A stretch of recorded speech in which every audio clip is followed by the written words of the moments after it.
Another flight incident. Dozens of passengers on a Boeing-made jet were injured during a mid-air flight over the Tasman Sea from Australia to New Zealand.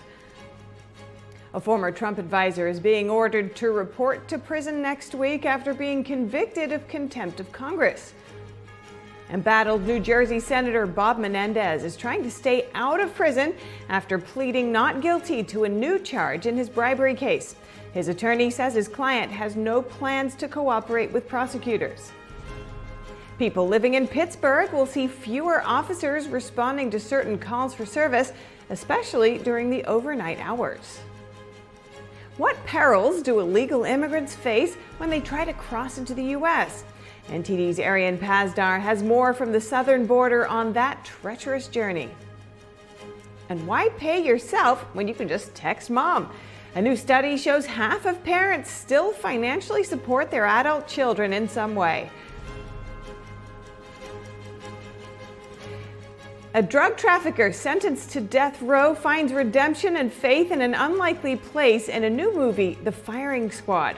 We'll hear from the director and actors about the journey of Christian prisoners facing death in a third world country.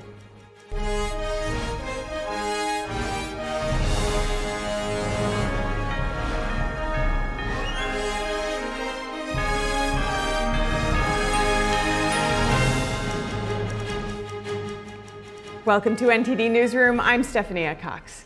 Just today, at least 50 people were injured on a Chilean plane traveling from Sydney to Auckland. Latam Airlines said there was, quote, a technical event during the flight which caused a strong movement. The carrier didn't elaborate on what happened. The paramedics and more than 10 emergency vehicles tended to passengers when the flight touched down in Auckland. About 50 people were treated at the scene for mostly mild injuries. An ambulance spokesperson said 13 were taken to a hospital. One patient is believed to be in serious condition. Passengers said a number of people were not wearing seat belts when the flight suddenly dropped. The plane itself, a Boeing 787-9 Dreamliner, is on schedule to continue on to San Diego, Chile. And taxes are going up for America's wealthiest people and corporations in President Biden's 2025 spending plan. If it passes, it would raise tax revenues by almost $5 trillion. Under the proposal, the government would spend $7.3 trillion next fiscal year. It allows the Fed to borrow $1.8 trillion to cover the shortfall from tax receipts.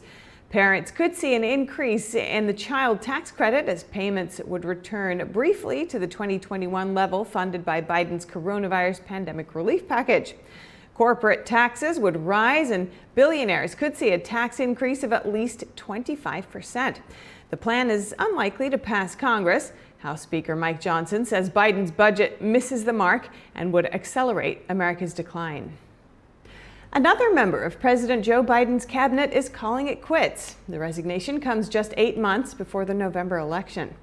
Marcia Fudge, the head of HUD, resigns.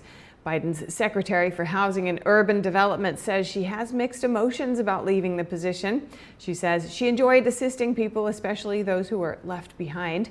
Fudge is the second secretary to leave an otherwise stable Biden cabinet. It follows the resignation of former Labor Secretary Marty Walsh, who left last year. Fudge's last day is next week, March 22nd. And Senator Bob Menendez, today pleading not guilty to new charges. The Democratic lawmaker appeared in a federal courthouse on charges of obstruction of justice. Menendez is accused of lying to federal prosecutors about 2 payments to his wife. The payments covered mortgage and car payments and came from 2 businessmen. The senator said he thought they were loans, not bribes. He himself was charged last year with taking bribes from New Jersey businessmen and acting illegally as an agent of the Egyptian government. He previously pleaded not guilty to those charges. The New Jersey senator has resisted calls to resign, including from fellow Democrats. Menendez, his wife, and 2 businessmen are set to go on trial on May 6th. A lawyer for one of the businessmen said his client has no intention of pleading guilty and cooperating. Mr. Hanna persisted in his plea of not guilty today. Let me say in particular that the allegations against him with regard to serving the government of Egypt somehow are completely without legal and factual basis. But Beyond that, I'll say this. I mean, this trial is coming up very quickly, I think unjustly quickly, but we'll be ready and we're confident in the outcome. Former Trump advisor Peter Navaro has to report to prison by March 19th. He's ordered to serve a 4-month sentence at a low-security prison in Florida for his contempt of Congress conviction. Navaro is still appealing the conviction and is requesting to stay free as that plays out. The federal appeals court in Washington, D.C. is considering that motion. In September, Navaro was convicted on 2 counts of contempt of Congress for ignoring a subpoena from the House January 6 committee. And illegally crossing the border into the U.S. is often dangerous and difficult. Migrants usually have to pay criminal organizations, and their safety isn't guaranteed. NTD's Arian Pazdar brings us more from the southern border, where he spoke with illegal immigrants who just arrived in the U.S. Every night, dozens of illegal immigrants gather right behind this wall, waiting for Border Patrol to pick them up. Now, I had the chance to speak with some of the people who had literally just arrived here about their journey, which is often pretty sad. Now, please note that we couldn't cross the wall because Border Patrol has control over the area behind it. People with guns intimidated us. They wanted money. We had to give it to them. I saw dead people on the ground when I crossed the Darien Gap. I saw that they took a girl's clothes off. They violently touched her private parts. They dragged her around on the ground. It was rough, really rough. En bus teníamos que pagarles por pasar por el lugar. Si no, pues hasta nos mencionaban que nos iban a matar o cosas. I noticed some people from the Middle East and from India. However, they didn't want to talk to us. Where are you guys from? Where are you from? Which country? The smugglers often train them so they don't talk to media. The immigrants at this location are waiting for Border Patrol to come pick them up. Every morning at around 8 a.m., Border Patrol drives them to a processing center, gives them a court date, and then drops them off. Now, after processing the immigrants, Border Patrol drops them off right here at this transit center. Now, multiple officials told me that 1,000 people a day are being dropped off just in San Diego. Let's take a look at what Bill Wells, the mayor of El Cajon, California, told me about that. If you come over and you're an illegal immigrant in San Diego, we're going to give you a free attorney to help with your immigration status. We're going to give you free health care. If you want to have a sex change operation, we're going to pay for that. Flooded the hospitals and the school systems and the Social Security office and the welfare office. Everything is at its breaking point. And you now say, let's add another 1,000 people a day just to San Diego. So these are the two sides of the story. The immigrants suffering while coming here, and then the communities being affected. Reporting from San Diego, California, Arian Pazdar, NTD News. And in Pittsburgh, Pennsylvania, if you call 911, you may not be able to get a police response anymore during overnight hours. For some crimes, you can only report the crime or use a call boxes to reach officers. The plan, which begins today, will have officers not respond to calls involving burglary, alarms, theft, and harassment. That's because between 3 and 7 in the morning, there will be no officers stationed at any of the city's 6 police stations. The police will only respond to calls that are in progress. Pittsburgh Chief of Police justifies the new schedule, saying it's based on research data. He also says the lack of manpower is another reason for the change. And why pay your own rent when you can just text mom? A new study shows nearly half of parents financially support their adult children. Savings.com found that around 47% give on average around $1,300 a month, twice more than the average of what they put in their own retirement accounts. These expenses include, from largest to smallest, rent, mortgage, school tuition, investments, student loans, credit cards, and more. Some even pay for their adult children's vacations. Financial planner Lawrence Sprung advises parents. Parents want to help their children inherently, and sometimes that's almost to their own demise. When are you going to look at your budget and see what contributions are you making to your children? How old are they, and should some of these expenses be now borne by them? Or when are those expenses going to be borne by them? And I think you don't want to surprise them because they are expenses perhaps that they may be unaware of. Some of them they may be aware of. So it's very important to start having those conversations and preparing them for starting to take those expenses on at some definitive point in the future. Maybe not cutting them off completely today, just because you realize it, but getting them on a pathway to eliminate those expenses off of your payroll and onto them being self-sufficient. Sprung says parents don't realize they're disservicing their children by paying. Many think they're helping. He says times have changed. Generations ago, children started working at 17 because they had to contribute to the family. Now it's taking them longer and longer to get on their feet, partially due to high food and housing costs. And the U.S. Army is helping the Philippine government build a new seaport strategically located in the oil-rich South China Sea. The Chinese Communist Party's response to the Philippines: don't be manipulated and don't play with fire. The civilian seaport will be located in the Philippine province of Batanes. One of the reasons for the new seaport is to aid in Philippine nationals who may flee if China invades Taiwan. The Army Corps of Engineers will assist the Philippine government in building the seaport, with the project entirely paid for by the U.S. government. The seaport is strategically located 130 miles from Taiwan. The Chinese Communist Party claims the island change as part of its territory. Tensions are escalating between the two nations since last year, after the Chinese Navy stepped up its employment of blockades and water cannons against Philippine supply convoys.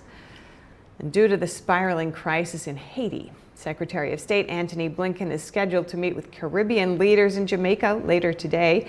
Haiti's currently in a state of emergency following large-scale gang violence that threatens to bring down the government.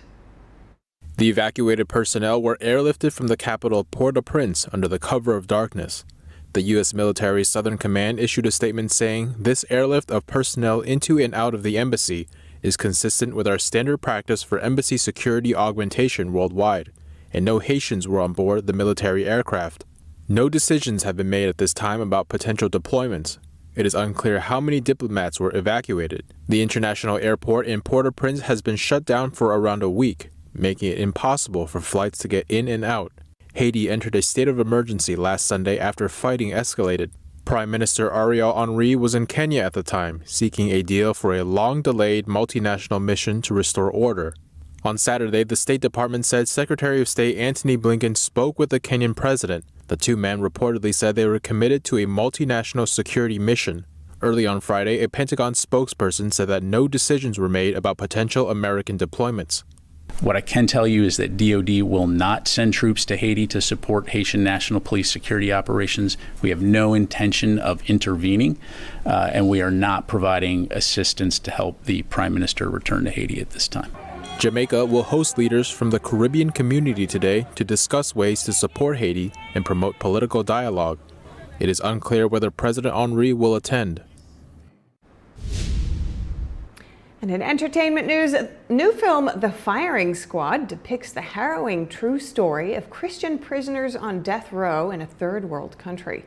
A showcase event was attended by Oscar winner Cuba Gooding Jr. and acclaimed Christian actor Kevin Sorbo. NTD's BJ Kang has more on this story. Imagine being put on death row and consider the mental state you'd be in. Would you be racked with extreme anxiety, fall into a deep depression, or despair and lament in your final moments? According to Hollywood director Timothy Che, this isn't the case with every inmate facing execution, and the story of several inmates in a foreign prison who were at peace with their approaching ends captivated his attention. I heard about this film on a CNN, believe it or not, and it talked about an American, a Brit, and a Singaporean man, and 7 others were facing execution. And what really stunned me was the fact that the anchor said, how would they feel right now, the night of the execution? And they said, they're calm. And the TV anchor said, why? And he said, because they have a savior. As soon as I heard savior, I said, hey, there's something more to this. I've met people in my life, religious leaders in my life, that there's such... Yes, some can get really, get up there and it just hallelujah Jesus, but some have this calm power about them, and that's the way I wanted to play this character. The notion that a faithless convict can do a complete 180 and turn to God could sound far-fetched to some, but to Cuba, being forced to confront the inevitable might be the moment that changes it all. And what's darker than the fact that you know that you're about to meet your maker? You know you're about to end your life.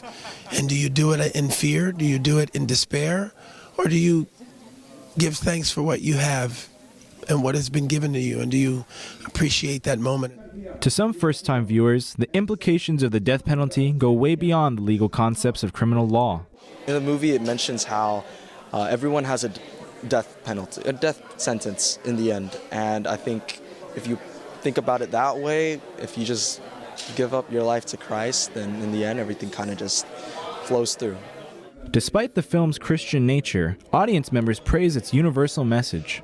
I wouldn't say that it was like a Christian film. I would say like it's a really cool movie, and then you discover God, you know what I mean? I think that the message was very strong. I think that it's a message that's universal, that transcends all religions, not just Christianity, and that is that of forgiveness and compassion, and the ability of man to be redeemed, through faith. The Epic Times and Epic Studios are releasing the film in 2,500 theaters across the United States and the world this August. If you're interested in a based-on-real-life film of a drug trafficker sentenced to death row who finds redemption and spiritual faith in an unlikely place, you should check out The Firing Squad on August 9th. BJ Kang, NTD News, Los Angeles. When we come back, prices at the pump are rising fast as oil refineries prepare for the summer driving season. Experts say the increase is normal for this time of year. And France grapples with a surge in anti-Semitism as the government introduces new protective measures. NTD's David Vives follows the heated debates in Parliament, where left-wing members face accusations of supporting Hamas. That and more after the break.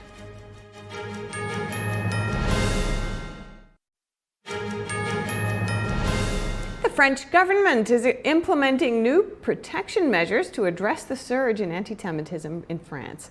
However, the topic continues to fuel heated debates in Parliament, with left-wing members being accused of supporting Hamas.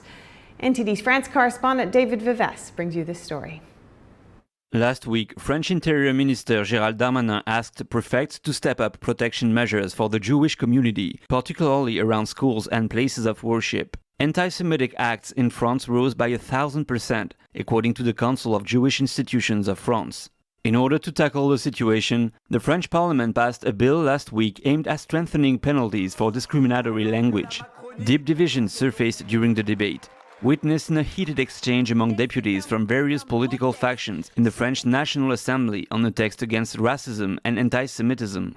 Tensions flared as accusations of anti-Semitism and political motives overshadowed the debate. The Minister of Justice accused the far left of trying to appease an Islamist electorate. According to lawyer and author Gilles-William Golnadel, there is a long-standing bias supporting Hamas from the left-wing party opposition.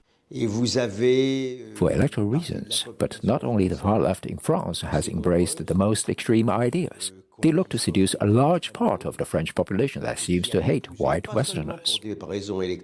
According to Golnadel, victims of anti-Semitism lack the support of the French president, Emmanuel Macron. While the French president asks for ceasefire in Gaza, he should act more to prevent anti-Semitism in France, Golnadel says.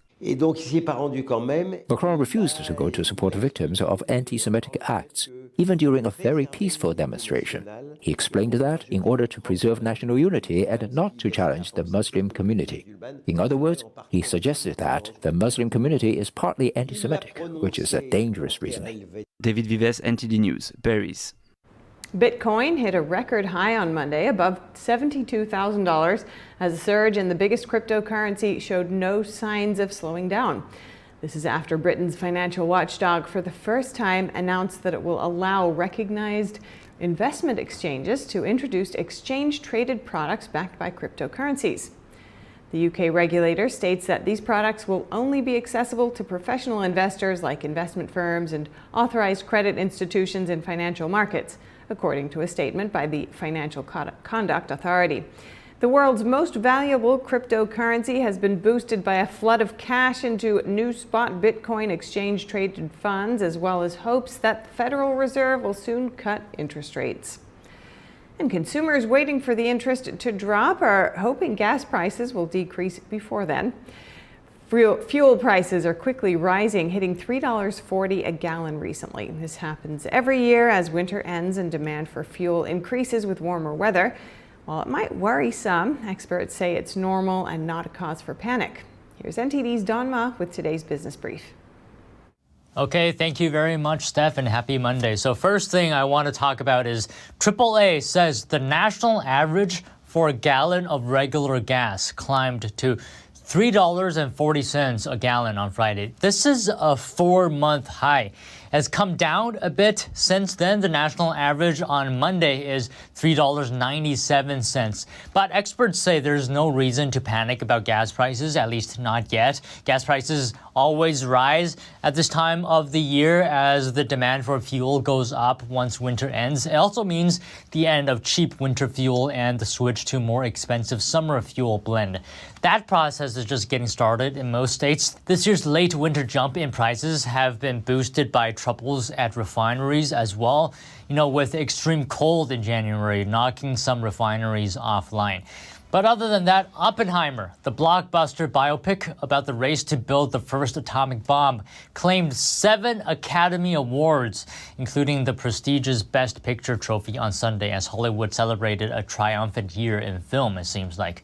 Actor Cillian Murphy won Best Actor for playing the theoretical physicist J. Robert Oppenheimer. He was the leader of the U.S. effort in the 1940s to create a weapon that ended World War II. Oppenheimer director Christopher Nolan took home the directing Oscar. A 3-hour historical drama about science and politics, Oppenheimer became an unlikely box office hit and grossed $953 million, in addition to widespread critical praise. It was the first of Nolan's films to win Best Picture. The director has previously won acclaim for The Dark Knight, Batman trilogy, Inception, Memento, and other movies. Back to you, Steph. And a serene mountainside ski session, believe it or not, ended up in a secret waterfall. And the GoPro camera captured all of it.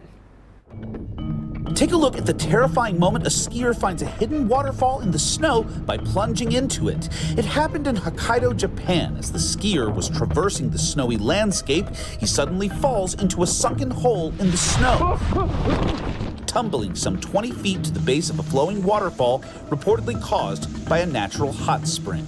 The New Zealand man wasn't hurt but did face a struggle to get back topside with the fall's water rushing down on him.